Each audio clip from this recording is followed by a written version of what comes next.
Job లేక ఇబ్బంది పడుతున్నారా? అయితే మెడికల్ కోడింగ్ మీకు మంచి ఆప్షన్. వెంటనే కాల్ చేసి కోర్సులో జాయిన్ అవ్వండి. నమస్తే రమ్మగారు. నమస్తే జయ. మంచి కథ చెప్తారండి. పుణ్యాత్ముడి కథ చెప్తాను. ఓకే. మామూలుగా మనం కార్తీక పురాణం లాంటి గాథల్లో ఇలాంటివి వింటూ ఉంటాము. ఇంట్రెస్టింగ్గా ఉంది. పూర్వం పల్లెటూరులోనంటే ఒక కాంతయ్య కనకయ్య అని ఇద్దరు స్నేహితులు ఉండేవాళ్ళు. వృద్ధులు, పెద్దవాళ్ళు, వీళ్ళు 50 దాటిన వాళ్ళు. ఇద్దరికి పిల్లలు పెళ్ళిళ్ళు అయ్యి సంసారాలు, పిల్లలు సంభాళించుకునే వయసులు వచ్చినాయి. అయితే వీళ్ళిద్దరు ఇంకా ఎంతకాలం ఇలా డేక్కుంటూ ఇక్కడే ఉంటాము, ఏదైనా యాత్ర చేసి రావాలి, కాశీ యాత్ర అని పెట్టుకున్నారు. అయితే అనుకునేవాళ్ళు కానీ కనకయ్య గారు ఆస్తిపరుడు, కాంతయ్యకి ఏదో చిన్న చిన్న కమతం, ఆయన పెద్ద ఆస్తుంది.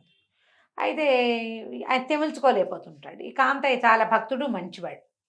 ఏమన్నా వాడు ఎన్నాళ్ళరా ఇక అబ్బాయికి అప్పచెప్పు, ఎప్పుడు ఇక్కడే పడేస్తున్నావు, కాశీ వెళ్ళొద్దాం అని బలవంత పెట్టాడు. సరే కనకయ్య గారు ఏం చేశాడు, కొడుక్కి మెల్లిగా పనులన్నీ నేర్పుకుని, వాళ్ళంత పెద్ద కమతం కదా, ఎవరికి ఏమి ఇవ్వాలో అవన్నీ ఏర్పాటు చేసుకుని కొన్ని కౌళ్ళకి ఇచ్చి ఏర్పాటు చేసుకున్నాడు. కాంతయ్య గారికి పెద్ద హడావిడేం లేదు. తనకున్న గొడ్లల్లో ఒకదాన్ని కొన్నిటినేమో షావుకారు గారికి అమ్మేసి కొంత డబ్బు వచ్చాక ఇస్తానని ఆయన దగ్గర నుంచి డబ్బులు పుట్టించుకున్నాడు, పెద్ద అమౌంట్. కనకయ్య గారికి ఆ బాధ లేదు, ఆయన డబ్బులు ఆయన తెచ్చుకోగలుగుతాడు. ఈయన ఏం చేశాడంటే కొడుకు ఏం చెప్పంటే, నాయన నువ్వు నా కాడి భుజాన్ని వేసుకోవాల్సిందే నా తర్వాత ఎట్లాగూ, అదేదో ఇప్పుడే ప్రాక్టీస్ అవుతుంది, 6-4 నెలలు నేను తిరిగి వచ్చేదాకా 3 నెలలైనా పడుతుంది కాశీకి వెళ్ళి తిరిగి రావడానికి. కాబట్టి నిదానంగా ఏర్పాటు చేసుకో, ఇల్లు వాకిలి చూసుకో, ఆ ఊరు ఈ ఊరు వెళ్ళిపోవద్దు, ఊరోళ్ళ మీద పడి బలాదూరు తిరక్క ఇల్లు చూసుకోమని కొడుకు అప్పచెప్పేశాడు. గొడ్లని ఇంచుమించు ఖాళీ చేశాడు. ఏదో కొడుకు చూసుకోగలిగే గొడ్డును మాత్రం అట్టపెట్టి తన డబ్బులు, తనకు కావాల్సిన డబ్బు ఏం చేశాడు, ఇంట్లో నుంచి తీసుకోకుండా ఒక గొడ్లు అమ్మేసి డబ్బులు తెచ్చుకున్నాడు. ఇద్దరు కలిసి బయలుదేరారు. వెళ్తూ ఉంటే వీళ్ళకి అసలు రూపాయి ఖర్చు అవ్వల, మంచి సుభిక్షంగా ఉన్నాయి దారులన్నీ. ప్రతి వాళ్ళు కాశీకి వెళ్తున్నారని తెలిసి, ఇప్పుడు మా ఇంట్లో అన్నం తినండి, ఇప్పుడు మేము పెడతామని అట్లా పెట్టి పెట్టి పెట్టి రూపాయి ఖర్చు కాకుండా వెళ్ళారు. ఒక 20 రోజులు ప్రయాణం దాదాపుగా ఇట్లాగే పోయింది. 20 రోజులు పట్టింది. ఈ నెల రోజులు దాదాపుగా. దీని తర్వాత ఏమైంది, అక్కడి నుంచి మెల్లిగా ఊళ్ళు సన్నగిల్లటం మొదలుపెట్టినాయి. పంటలు లేవు, క్షామం ఉంది. జనాల దగ్గర 3 నెలలు 2 ఏళ్ళ నుంచి వానలు లేవు, ఊళ్ళన్నీ డ్రైగా పచ్చగా లేవు, చెట్టు నీడలు తక్కువ, ఎవరు అన్నం పెట్టే స్థితి లేదు. అన్నం డబ్బులు ఇస్తే ఎండు చెక్కులు దొరికే పరిస్థితి, బోల్డ్ డబ్బు ఇచ్చినా కూడా. అట్లాగే సాక్కుంటూ వెళ్ళారు. వెళ్తే ఏమైంది, కొంత కాలం కొన్ని రోజులు గడిచాక ఒక చోట ఒక ఊరిలో వెళ్తూ ఉండగా, ఒక ఊరి చివర ఒక ఇల్లు దాటి వెళ్తుంటే ఈ కాంతయ్య అన్నాడు, అరే చాలా దాహం ఇస్తుంది, మరి నేను ఏదైనా మంచిని దాగొస్తాను ఉండన్నాడు. అంటే కనకయ్య గారు అన్నాడు, ఈ లోపల నేను కాలు సాగిస్తాను, ఏదైనా చెట్టు కింద కూర్చుంటాలే, మరి నువ్వు మంచినీళ్ళు తాగిరా అన్నాడు. ఆ ఇల్లు వీళ్ళు రోడ్డు నడిచే తోవకి కొంచెం దిగువకి ఉన్నది. ఎండలో నుంచోటం ఎందుకని ఆయన కాలు సాగిచ్చాడు. ఇవేంటి, పగళ్ళు నడిచి రాత్రిళ్ళు ఎక్కడో చోట ఏదైనా బండో గిండో దొరికితే కొంత దూరం నడక అవుతుంది. ఏం చేశాడు ఈ కనకయ్య గారు, కాంతయ్య ఇంట్లోకి వెళ్ళాడు. వెళ్ళి ఏమంటే మంచినీళ్ళు ఇస్తారని కేకేశాడు. ఎవ్వరూ పలకల. ఈయనకు అర్థం కాలేదు, ఏమిట్రా సంగతి అని. పాకెట్లో బాగుంది కానీ నీళ్ళు తోడడానికి ఒక మట్టి కుండ పగిలిపోయి ఉంది అక్కడ, తోడడానికి ఏమి చాదలేదు. సరే లోపలికి వెళ్ళి ఒక గుమ్మం తలుపు సుమారుగా వేసింది, లోపలికి వెళ్ళి చూస్తే ఉంది, లోపల ఓ భార్య భర్త, ఓ ముసలి అమ్మ, 2 చిన్నపిల్లలు స్పృహలు తప్పిపోయి పడిపోయి ఉన్నారు. కబుక్కుని నీళ్లు తెద్దామన్నా ఏది, నీళ్ళు తెచ్చే సాధనం కూడా లేదు, అందులోకి వేసే కొండ కూడా పగిలిపోయింది, మట్టి పెడతా ఏవీ కనిపించట్లా. అని నేను పరిగెత్తుకుంటూ వెళ్ళి అవతలగా ఏదో దీనిలాంటి తామరాకు ఇంత పెద్ద ఆకు కనిపిస్తే దాన్ని ఇట్లా దొన్నిలాగా జుట్టి అందులోంచి నీళ్లు తీసుకొచ్చి ఆ చెరువులోంచి కాసిన నీళ్లు పైన తెరిపిగా ఉన్న నీళ్ళని తీసుకుని వచ్చి ముందు ఆ ముసలావిడికి, చిన్నపిల్లలకి, వాళ్ళిద్దరికి 5-6 సార్లు తిరిగి మొత్తానికి నీళ్ళు పోసాడు నోట్లో. నీళ్లు దాగి కొంచెం తేరుకున్నారు. ఈయన గబగబా ఊళ్ళోకి వెళ్ళి కుండ చట్టి కొనుక్కొచ్చాడు. అక్కడి నుంచి ఏదో బియ్యం, కాసిన బియ్యము, పప్పు, ఉప్పు కొనుక్కొచ్చాడు. డబ్బులు ఉన్నాయిగా ఈయన దగ్గర, తెచ్చుకున్నాడు కదా షావుకారు దగ్గర. ఇప్పటిదాకా పెద్దగా ఖర్చు అవ్వాల, భోజనాల ఖర్చు కొంచెం అయ్యింది, కొంతే అయ్యింది. కనకయ్య గారు ఉన్నాడు కాబట్టి ఆయన కూడా పెట్టాడు ఎక్కువ డబ్బు. ఒక్క మనిషికి ఎంత తిండి అవుతుంది, పట్టుకొచ్చి గబగబా పొయ్యి వెలిగించి మెల్లిగా బియ్యం వేసరి పెట్టాడు. బియ్యపు వాసనకే పిల్లలు వచ్చి అన్నం దగ్గర కూర్చున్నారు, పొయ్యి దగ్గర కూర్చున్నారు. సరే అన్నం వండాడు, ఏదో పప్పు ఉడకేసి కాస్తంత ఆకుకూర అందులో పడేసి పప్పు చేశాడు, అన్నాలు పెట్టాడు. అన్నం తిన్నాక వాళ్ళు ఏం చెప్పారంటే, 3 ఏళ్ళుగా వానలు లేవు మాకు, పంటలు కూడా లేవు. ఉన్నవే మెల్లిగా మెల్లిగా మెల్లిగా మెల్లిగా తిన్నాము. క్రమంగా 2 రోజులుగా అది నీళ్లు కూడా కూడా లేదు. లేవు, నీళ్లు కూడా లేవు మాకు.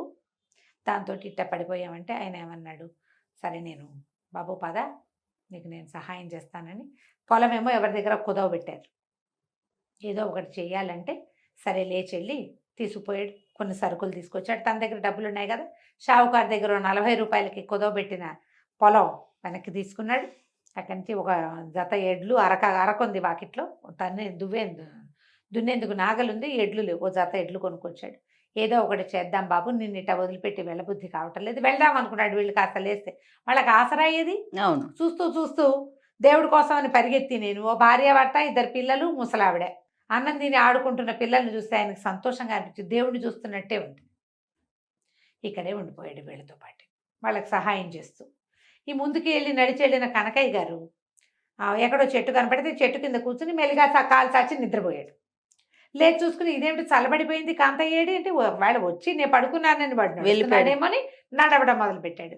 ఎక్కడా ఆయనకి కాంతయ్య గారి జాడ కనపడలే. ప్రతి ఊళ్ళోనూ ఒక పోటుగా వెడల్పుగా మొహము, బట్టతలు ఉన్నాయని చూసారా చూసారా అని అడుగుతూ కాశీ వెళ్ళిపోయాడు.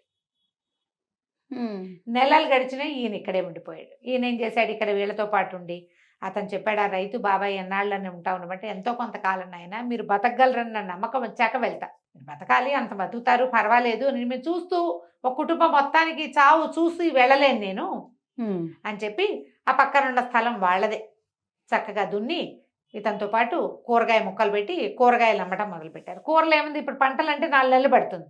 కూరలు నెలన్నర తిరిగేసరికి ఆ కూర 10 రోజులకే పదన వచ్చేస్తుంది కదా.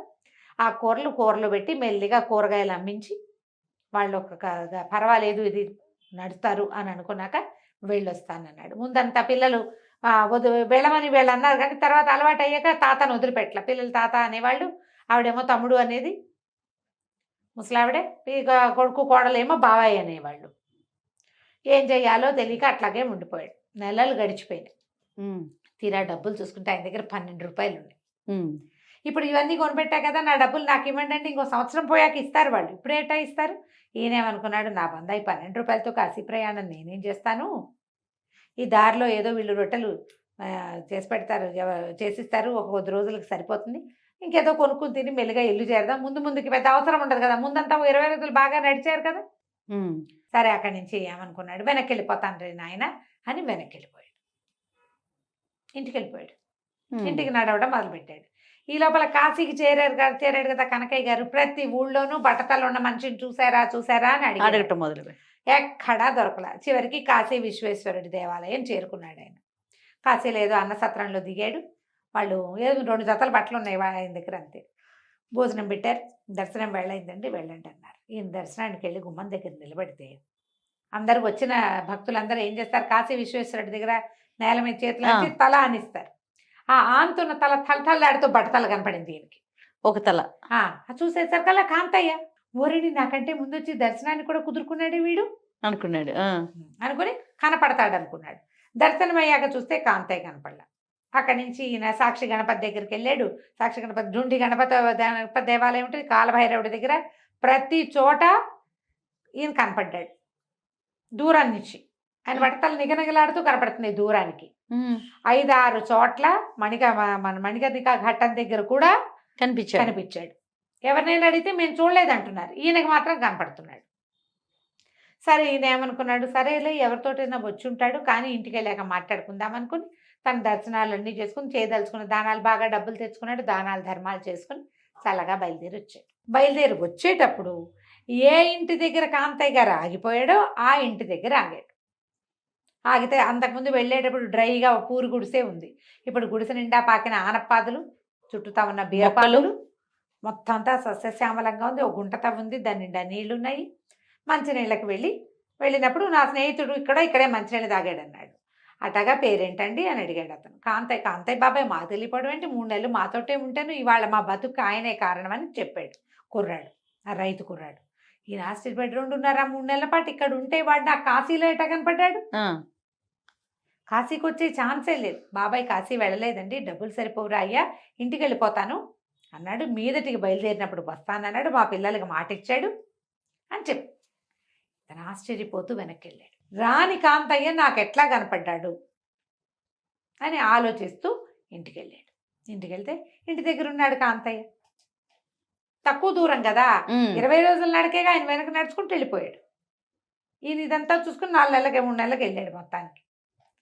వెళ్ళేసరికల్లా కాంతయ్య మళ్ళీ తన కమతంలో కూర్చుని ఉన్నాడు, మామూలుగా పని చేసుకుంటున్నాడు. ఇంకో గేదెని పట్టుకున్నాడు. ఆశ్చర్యపోయాడు.